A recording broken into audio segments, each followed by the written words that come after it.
Нийтийн тээврийн бодлогын газраас эмэгтэй баг тамирчид одоогийн байдлаар олиол дээр бол нэг хожилтой, дардц дээр нэг хожилтойгоор тэмцээнийг амжилттайгаар үргэлжлүүлээ явж байна.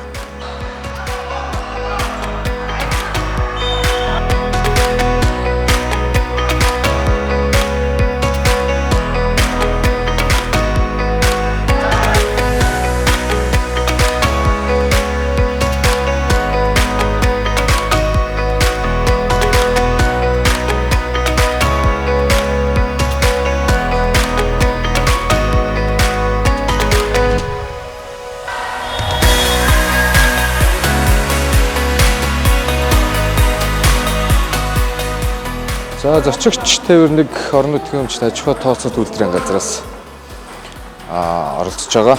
Тий. За манай байгууллагаас одоо 6 төрөл тэмцээндээ зургууланд нь бүрэн одоо оролцож байна. Тэгээд нийтийн тээврийн бодлогын газраас зохион байгуулж байгаа тэмцээнд итгэх сонирхолтой оролцож байгаа бүх байгууллагуудад амжилт хүсье.